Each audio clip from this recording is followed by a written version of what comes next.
a link so that you can see them, just in case.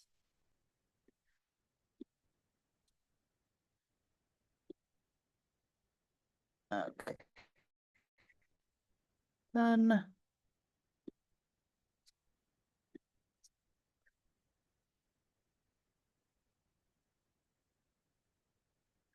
That. There's my slides. And here's my presentation. All right, are you seeing my screen now? Yes, I am. Thank you so Yes, but much, there's no Gianluca. link to slides in the In the chat. chat? Well, apparently I have to stop share to be able to see. Oh, I sent it to AI. How about now? Yes, they're in the chat. Thank you so much, Anne-Marie. All right, let's go. Share slides. Okay, well, today we're talking about fundamentals of getting a job. This is sort of my approach. And I guess I wanted to start by knowing where you guys are at if I say career. Um, where are you at? What are you thinking in terms of what's next? Is that something folks would pop in the chat? How they are feeling, what people are, what's our starting point? What's our temperature? Where's my chat?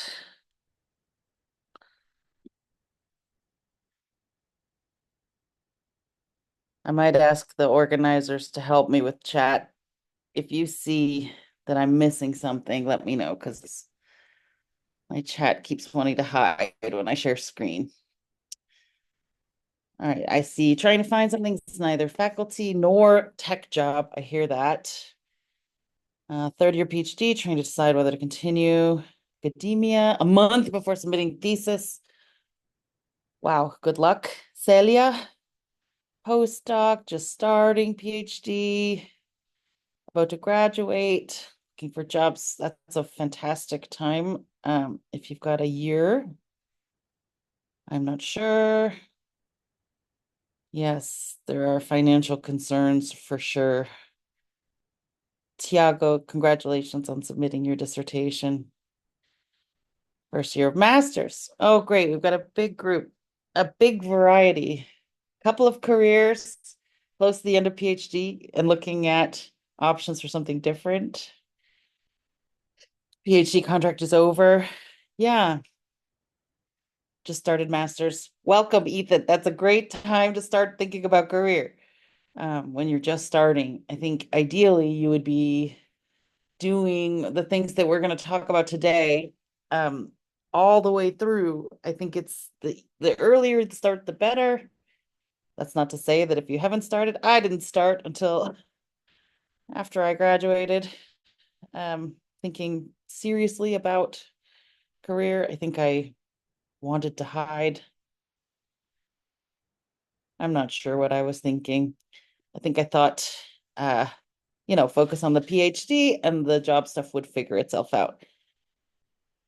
Um, Turns out I'm still figuring it out, but that's okay. We are in this together.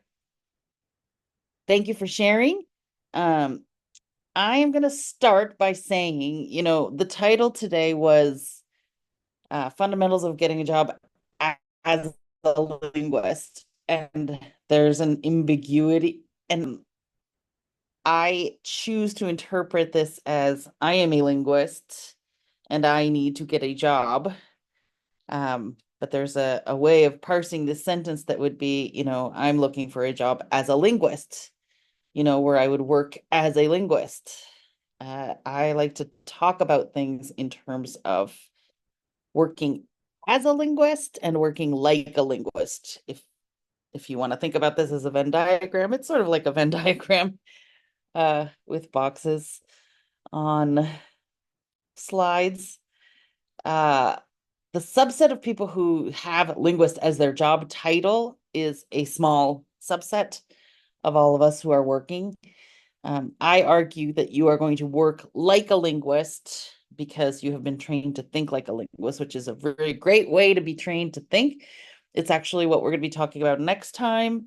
What are our transferable skills? Let's think about how we think and learn how to talk about that. And I'm going to share a story today to kick things off of my own recent job search. I'll give you a quick snap over the course of these workshops. You'll hear more. But I graduated my PhD in 2008. I was on the academic job market for 3 years. I was a finalist at several institutions in the UK. I did my dissertation on improvisational theater. I'm an interactional sociolinguist. My advisor had told me that in the States and in Canada, they wouldn't think that improvisational theater was serious enough. And maybe that part of that proved to be true. Only institutions in the UK got it. Only institutions in the UK gave me job interviews. I had 4 of them, I think. I was a finalist for a couple jobs. And then, I decided 3 years on the academic job market were enough. I ended up applying for and working at as the director of an applied master's degree. So I was in academia, but I wasn't a professor. My job title was academic administrative professional. It was a hybrid I was teaching. My students would call me professor. My title was technically instructor, because my position was staff. Anyways, the UK system is different from the US system, but I had a position inside academia, but I always kind of felt out of the regular path. We'll talk about this. There's a session in our future together in and out of academia. It's a feeling I relate to. I'm still in and out of academia myself, but I worked at that job at Georgetown University, directing a master's program for 6.5 years. Then I left in 2014 to work at a think tank. And in 2020, the story that I'll tell you in a minute is a story from 2020 when I recently moved back to Tucson in the southwest part of the United States and was doing a career pivot. But when you're trained to think in systems, you probably did it without even really thinking of it in this terms, but linguistics is nothing if not systems within systems. We learn, phonetics, and then that's a part of phonology, and then phonology is part of, depending on how you conceptualize our field, there are all these interrelated systems of sound and meaning and structure. And I think that gives us an advantage when it comes to thinking about work. So I'm going to give you some tools for thinking about the various systems that interpolate when you're talking about careers. You may notice that I say careers, and the subject of this workshop is getting a job. That's another maybe system question, a system conversation. At any given time, what is in front of you is a job. But from the chat, I saw that many of you are, we all are on a career path. If you're getting a degree in linguistics, that's a career path. That's a step in your career journey. So we're all on a career journey. We all are at various stages of thinking about what's the next job that we're going to do. I like to think about, this job, whatever it is that's in front of you, whatever it is that you're doing or thinking about doing, that's a piece of the larger puzzle of career. So these are the tools that I have to help us think about these kind of job/career systems. I have a metaphor that I'm going to share with you, an acronym that I have developed, and a story structure that will serve you for doing the work of talking to people about you and what you want to do.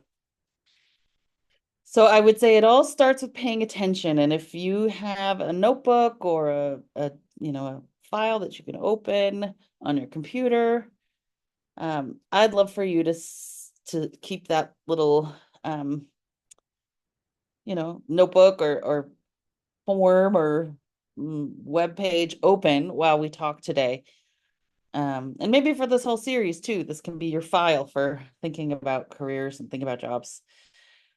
We start from a place of thinking about what sparks what sparks for you, what makes you pay attention.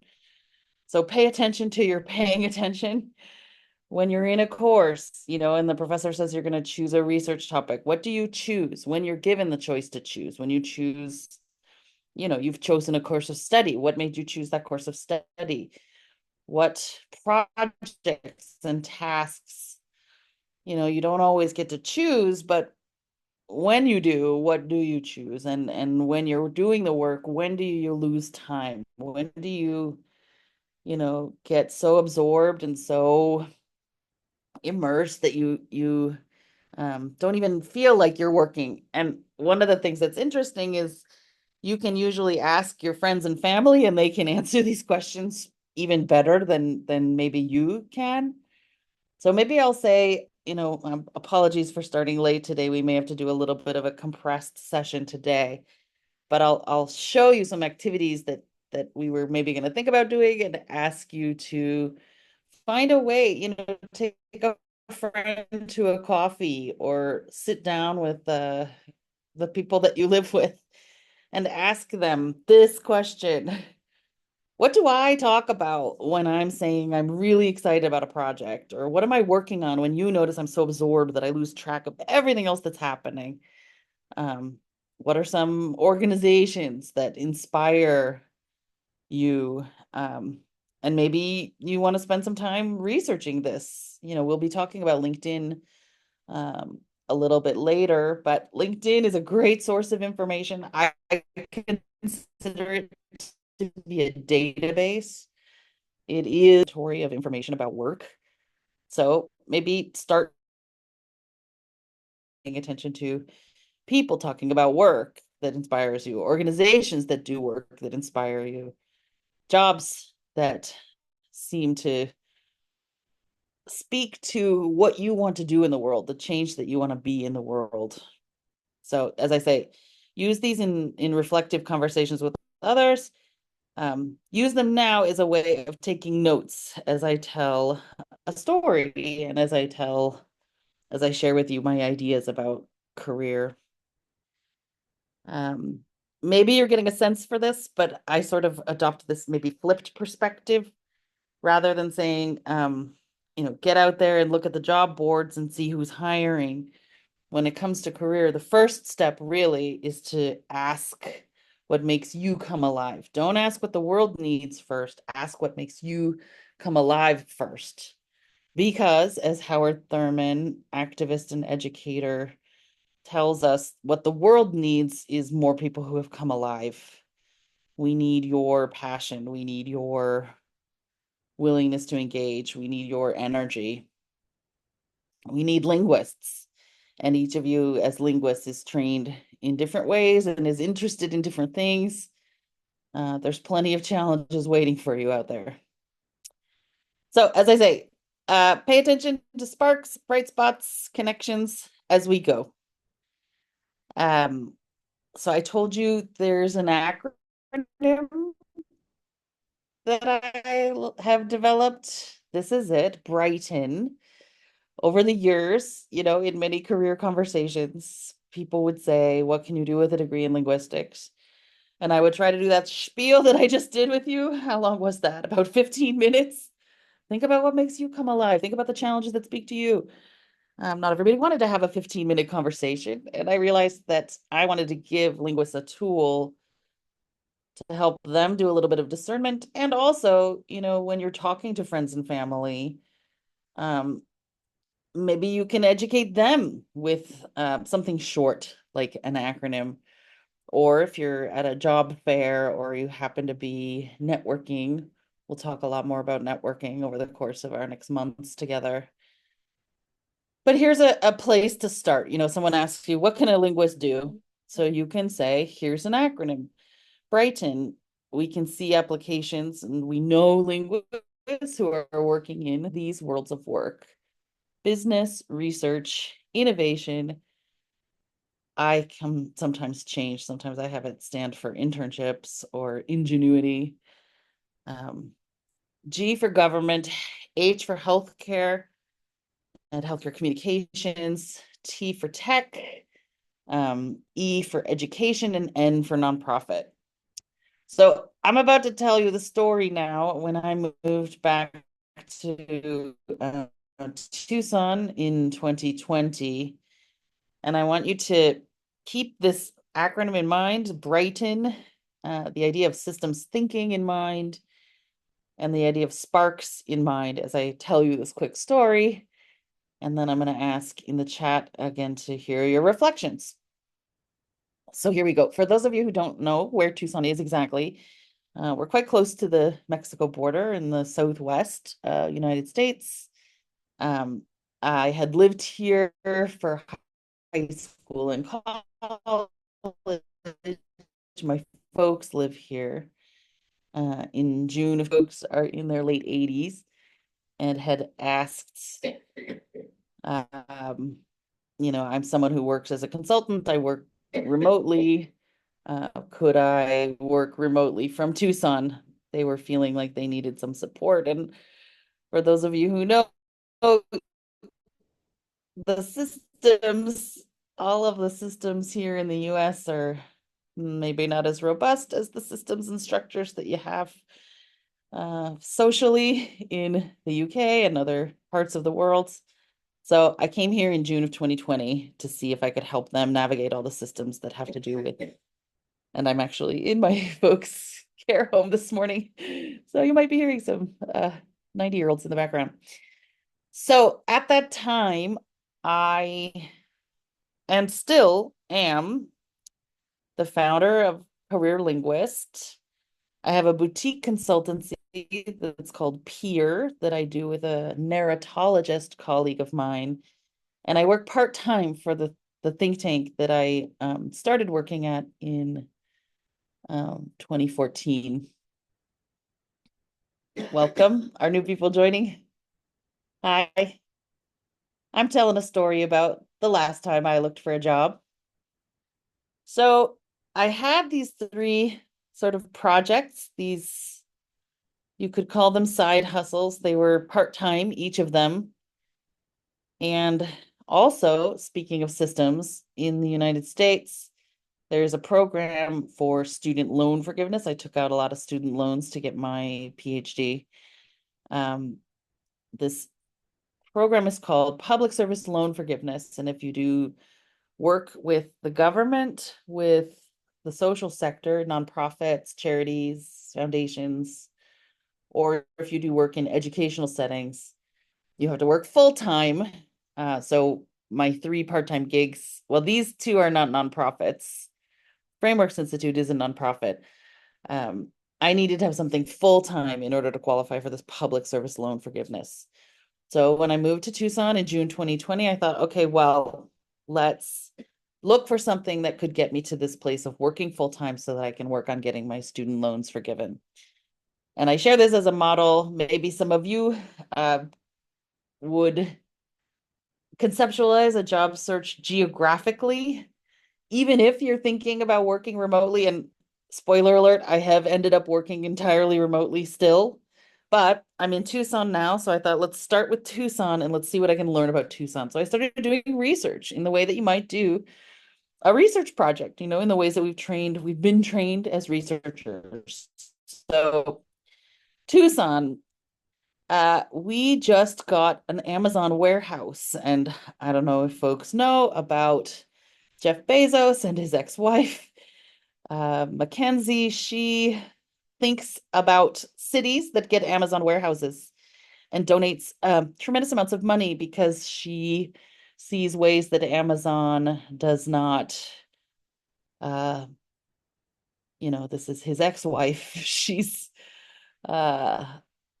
seeing the ways that Amazon doesn't necessarily provide enough social support for their employees.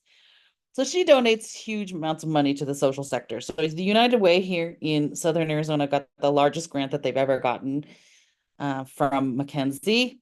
And they used it to, I'm watching all this, right? Where's the money? Follow the money. United Way funded a big initiative called the Arizona End of Life Care Partnership. And, I said to you, I moved here to help my folks with the learning about all the end of life infrastructure, all of the social supports, all of the charities and nonprofits and organizations that work. So there's a council on aging here. There's various hospices and care homes. There is a whole infrastructure. And what the Arizona End of Life Care Partnership was hiring for when I started doing some digging was someone to really frame up the conversation about why we would need an end of life care partnership. So I wrote probably one of the best cover letters of my life that explained why they needed a linguist, and specifically someone like me who thinks about framing as a linguistic anthropologist, or really, I'm more of an anthropological linguist.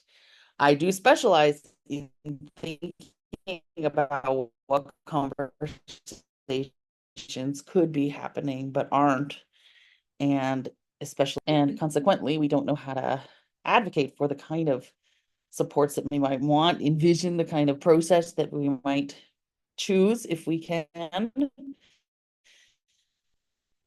Um, so that was the first job I applied for.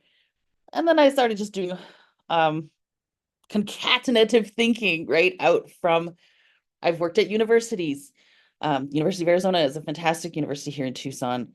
I was looking specifically for initiatives that the university had. So this one struck me as really interesting. This is an interdisciplinary research group. They take every couple of years a new theme. The theme right now is the border. And what can anthropologists and sociologists, musicologists, right now they are doing a big focus on the different kinds of music that we have here in Tucson, especially mariachi, because of the border. And where has mariachi gone? I just went to a film screening for an interesting documentary about a youth mariachi group and their influence.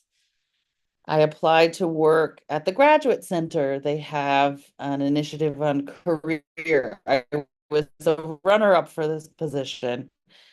To help support graduate career education. They may hire more, to be honest. The University of Arizona is huge, and they have one person right now who's doing career support for 4,000 graduate students. That person might need some help at some point. So I stay in touch. I applied to work at the Women's Foundation. I applied to work for the city of Tucson. Our chief of police comes from a liberal arts background. It's a brand new chief of police, and he arrived on the scene and said, we need to question every assumption about how policing is done. And I couldn't agree more.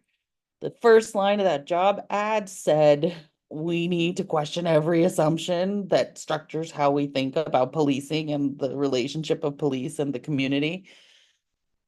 I got called in for a job interview and talked about all the ways that I would question all the assumptions. Maybe I questioned too many assumptions, but that's how I roll. And again, they've hired probably 20 PhD level researchers. I'm going to keep an eye on what they are doing and finding. I've applied for many jobs at the Community Foundation for Southern Arizona. I still attend a lot of their events. There was one on Monday that I went to and learned. So this foundation exists to support nonprofits in town. So I actually got a gig through the Community Foundation for Southern Arizona. I'm a consultant. A nonprofit can ask for consulting help, and then the foundation funds it so that it's free for the nonprofit. I get paid through a grant, and it's a real win-win because I get to give back to community, as is my way. This is a part-time gig, so I get lots of part-time gigs. I applied for a full-time gig at this organization called LaCroix and Milligan. I don't know if folks have heard about program evaluation. I think this is a fantastic gig for researchers. Basically, when you do program evaluation, what you do is you look at some program that a nonprofit or government agency have put together. Say it's about, you know, literacy, early literacy. You come in and you talk to the people for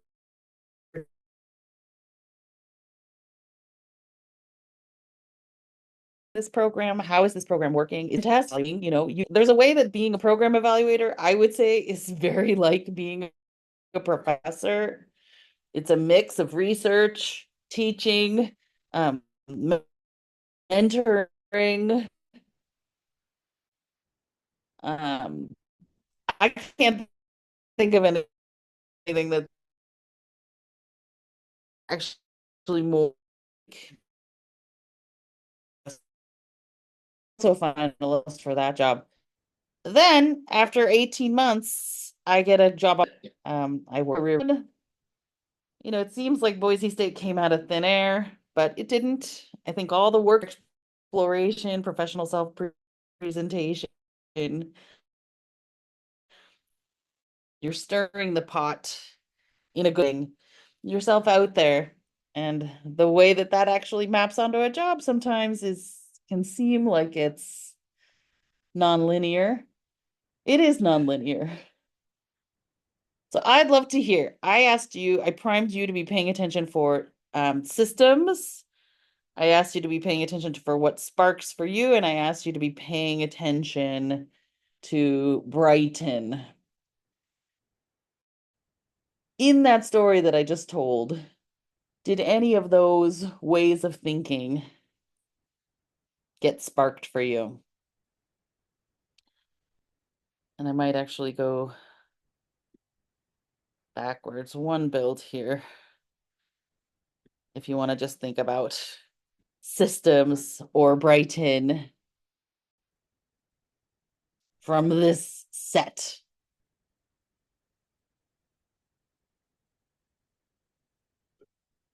Again, BRIGHTEN is, maybe I'll pop that in the chat, business, research, innovation, government, healthcare, technology, education, and nonprofits.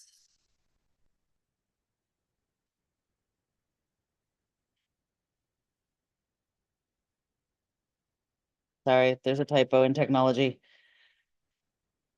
Do you see any of those elements in these stories of jobs? Yeah. Thank you. Is it Kaylee? Kylie? Kylie.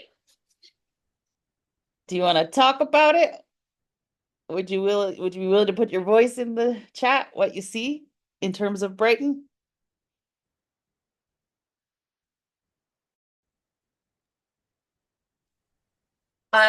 Well, I don't know if I Put your can, voice in the meeting, I mean.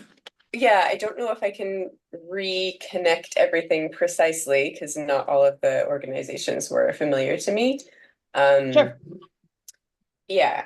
But Some of certainly, I them. mean, even just what you talked about with LaCroix and Milligan, you hit on that kind of education, innovation, research part. So, I mean, a lot of them Teaching. cover Yeah. multiple elements, right?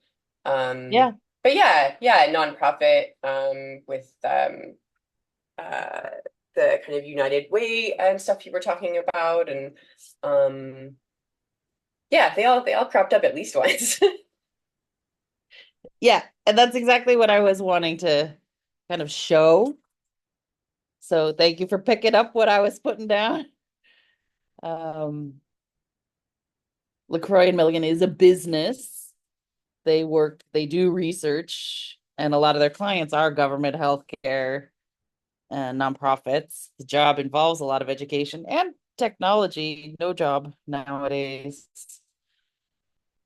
I don't think you can be in the workforce and not um, be engaging with technology. But I don't know. Hopefully that BRIGHTEN acronym gives you a way of thinking, a tool for thinking, a way to kind of take a complicated system and find a way to make sense of it, to navigate it for themselves.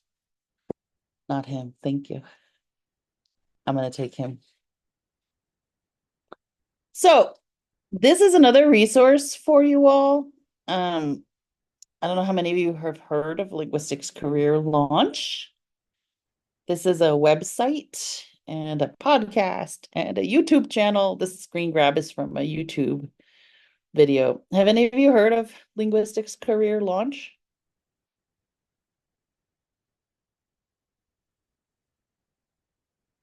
No? All right. Well, yes. Oh, cool. Yes and no. Okay. So I floated the idea that maybe you want to do a little bit of work in between this session and the next one in the way that we just did, thinking about BRIGHTEN, thinking about worlds of work in terms of systems. I would encourage you between now and the next time we talk in a month to check out Linguistics Career Launch. I will share these slides. But if you Google Linguistics Career Launch, you get to their website, which tells you about their YouTube channel and their podcast and their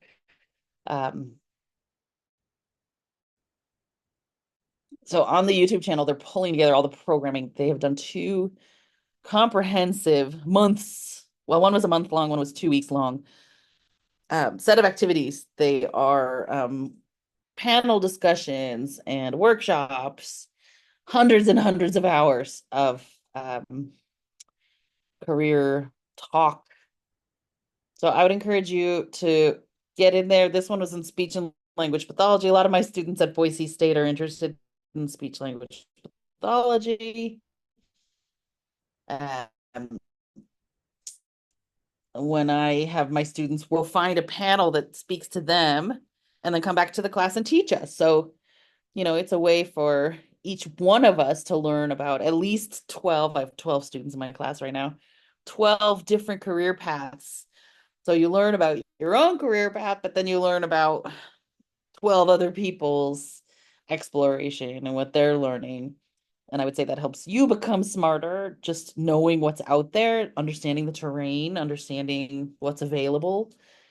And then as you make your choices and start to focus in, sometimes people tell me they feel a sense of loss. You start narrowing in on one path, and that sort of represents a loss of all the other paths that you could have taken.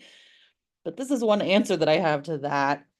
You don't have to feel a loss when you're plugged into colleagues that are taking all of the other paths. And you can, when we talk about pulling things together on LinkedIn is a way to kind of stay plugged in with all of them, learn about what they're up to. And hey, if you want to go join them, life is long. Most of us have a few different jobs in our careers.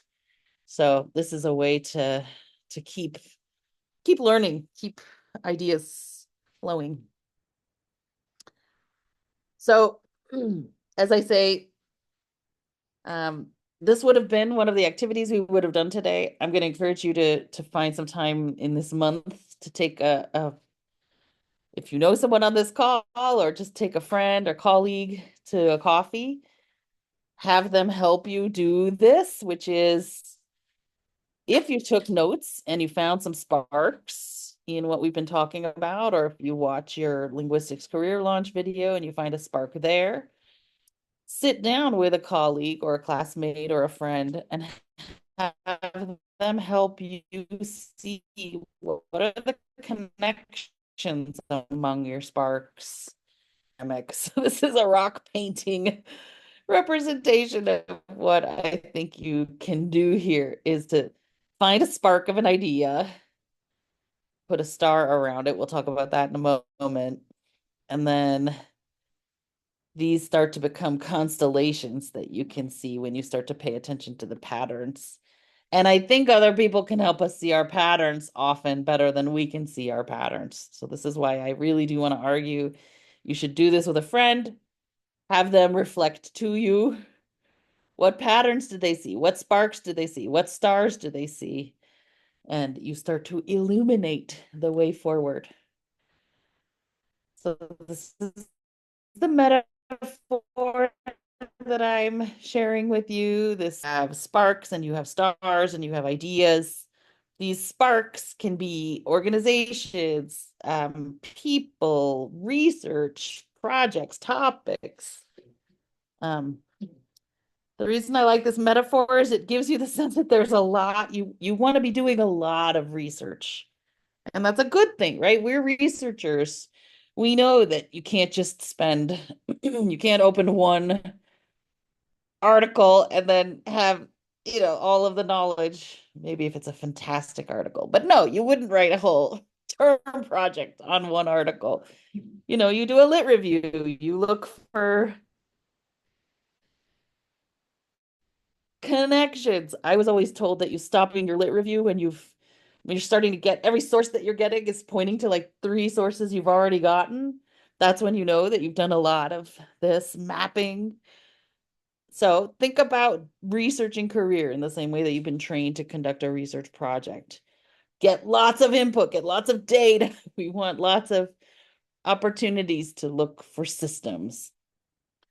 And then I told you 3 tools. So this is the metaphor of charting the constellation, the acronym that helps you kind of make sense and familiarize yourself with work and jobs in their constitutive pieces.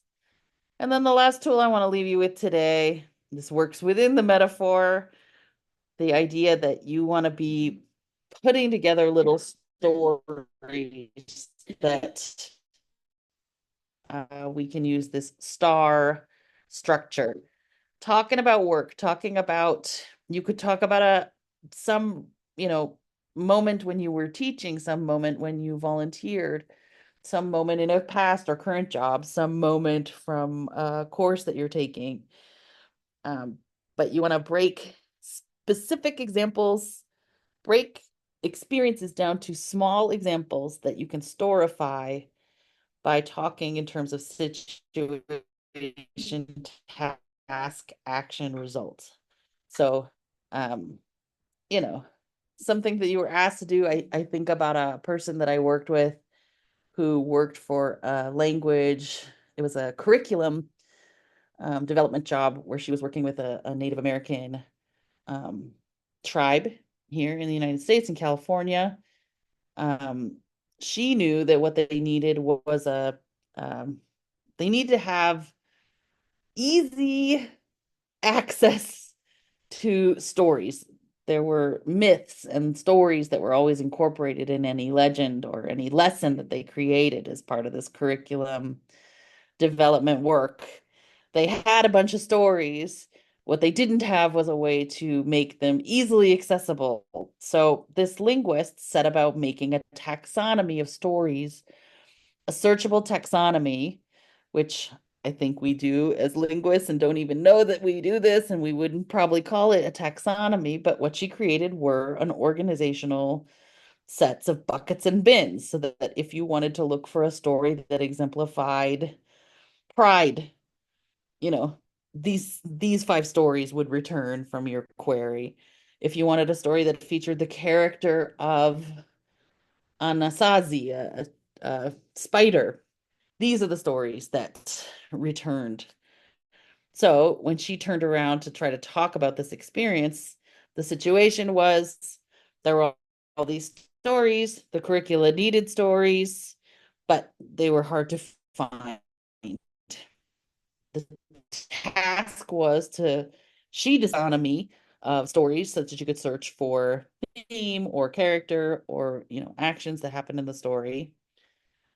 The action that she took was creating this taxonomy, labeling all the stories in terms of these constitutive pieces, these categories. And as a result, when people were creating curricula, they could easily find a story. They could more easily find a story. And R is where you can kind of go crazy. You can say, there was improved efficiency because of this, the curricula were better because of the R is where you can talk about results that did happen, but also results that could have happened. Especially if you're going to talk about this in a networking context or in a job interview context, you can get the person that you're talking with to kind of imagine with you uh, all the things that your work can do. These stories, I argue, are the building block of building a career. It comes down to having little stories that exemplify how you work that you can share in your resumes, in your cover letters, in conversations about work that are going to be the thing that leads you to opportunities and makes you seem like the person that people want to work with. So I say have your pockets full of these stories at all times. And especially if you know you're going to a conference, spend some time working on little stories to have at the ready. Maybe it's, that you're going to meet some researcher that you've always admired. Come with a story prepared to talk about how you used their research. What did it help you do? Did it help you in your own writing? Was it in the lit review? Over the years, I've had certain scholars whose work really shaped my own thinking, and I've come to adopt the practice of trying to reach out to them and tell them. Sometimes it's at a conference, sometimes I just shoot off an email and I say, I loved this article. Thank you for writing it. This is how I've used it. And sometimes that turns into an actual real connection. All right. So 5 minutes. I want to leave a little bit of time for discussion. So here's some themes that might prime some discussion.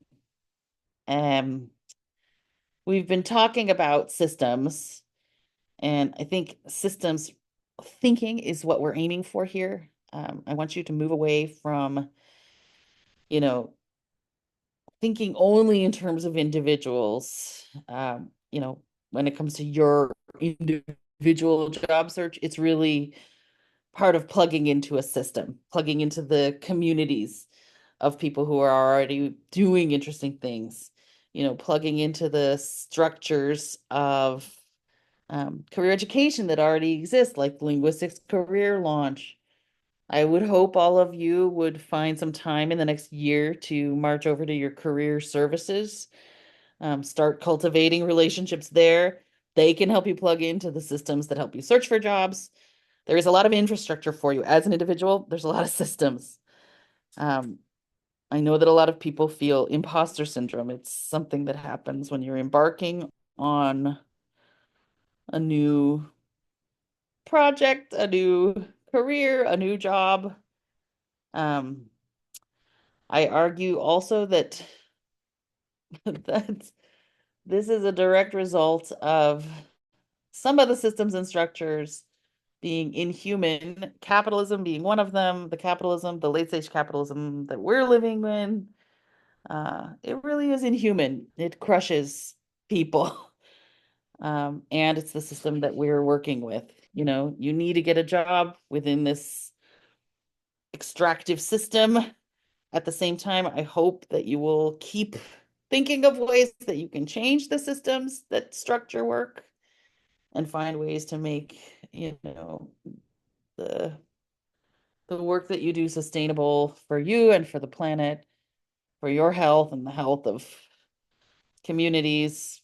It's a balance. You're not alone. Um, I hope, if nothing else, today, maybe I've opened the door a little bit on abundance thinking. I find that career conversations are dominated by this mindset of scarcity. I think our academic structures set this up for us in many ways. We're made to feel like we're competitive. We have to be competitive. We're competing with our classmates and colleagues. I want us to have our colleagues as resources, not to be seen as our primary competitor for a scarce number of jobs. There is no shortage of need. I want to have you be thinking in terms of abundance. And this is just a graphic about imposter syndrome. The idea being that we're all carrying it. It flares up for me at moments like when I'm looking for a job, feeling the pressure there, feeling the crush of anxiety. I don't know if it's helpful to know that everybody, but most people that I know are walking around with some um, sense of we're all just figuring it out as we go along. And I won't go through these resources right now. We'll share these slides with you. LAGB is a great resource. My website is a resource for you. You can find they're kind of a summary of what we just talked about, the 5 things, the fundamentals of your job search. LinkedIn is going to be a great tool. We'll talk about it more. But I wanted to end here. Are you at a different place in your thinking now? What are you going to do next? Meaning, have I helped you think about concrete steps you can take right now before we meet again in a month? Is your thinking changed in terms of feeling a little bit more of abundance or a little bit more in terms of the systems of support that exist for you? Anything about your thinking or anything else you want to share? I'm going to stop sharing my screen so that I can see you more easily.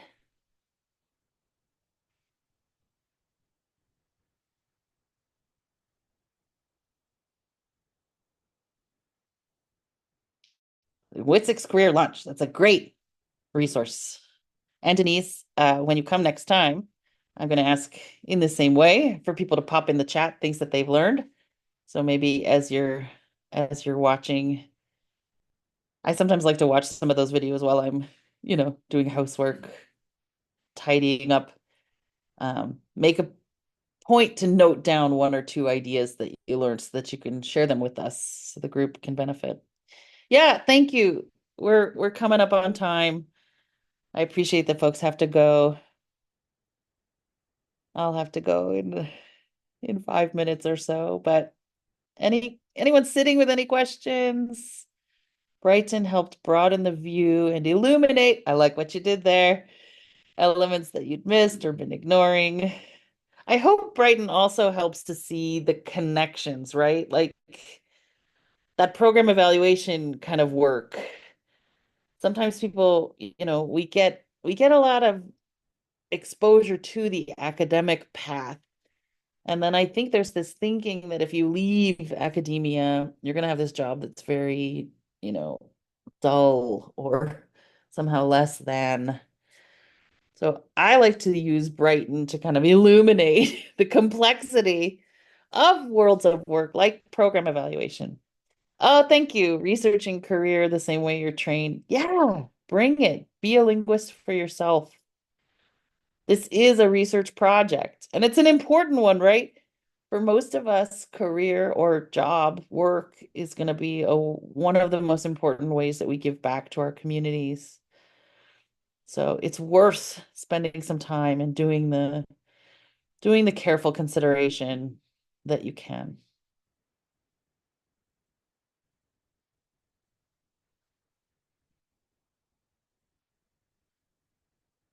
Thank you all for sharing your thinking. It's good to know where you're at, what you're thinking about, what's helpful. And as I've been saying, we have a series of these coming up. So we would welcome also, if you look ahead at the talks coming up, be letting us know if there's something you don't see that you'd like to talk about. We can be flexible, we can be adaptive, we can meet your needs. But yeah, hopefully this is a good first step, a first start. The fundamentals. What do you think, Gianluca? I think it was a lovely session. The BRIGHTEN acronym really, it really changes the way you think about those things. It brings connection together, it gives you structure. It also opens up the possibilities and the avenues because I mean, as an academic linguist, you're used to that, you only have certain possibilities, but the Brighton really opens it up, and you've got, oh, here and there, and even the ambiguity with which you start was interesting. What does it mean exactly to look for a job as a linguist? It's also something that I often find myself focusing on one or of the two ambiguities and never go to the other side, which is, again, it opens up the possibility. It's really, really exciting, or at least less scary, which Oh, is again, glad. an achievement. Okay, so if there I'm are no so more glad. questions, perfect. Okay, so if there are no more questions, let's all thank our speaker. And Marie, you've been wonderful. Thank you so much for being here. Thank you all for joining. It's been a lovely session. Again, apologies for the delays and the technical issues at the beginning. It was the first time that we tried to do something like that. It was the first talk of this series, but we made And it it was a through. great It's been, problem. It was yeah. because we had so many people talk. That's It a was a great great problem to problem to have. have. Great problem to have, actually. Yeah, you're right. And yeah, then, as Anne-Marie said, there's going to be a whole series on this thing. And the next talk will be on December the 12th. So do join where we're going to look to understanding and translating the skills that linguists have, that we already have, and how that we might use them in looking for jobs and how the job market might be wanting our skills. So cool things are coming. Actually, cool things have already started. So thank you all for joining. Thank you again, Anne-Marie, for being here and talking to us. Thank you so much. Much fun. Have a Thank you great day. everyone for coming. Okay. How many people did we have in the end, Gianluca? So we had, well, at most 100 people because that's what the capacity was, Wow. but there were at least 20 people skewing at various times. So it's at least 120, 130 people showed up. We were only able to welcome 100. Amazing. Yeah, it is. It's actually mind-boggling. It is really a Wow. really, really great result. That's amazing. Yeah. Okay. I'm thrilled. I'm thrilled. Thank you so No, me much. too, me too, me too. Thank you so much for coming. It's been really, really cool. Right. Bye-bye. Bye bye.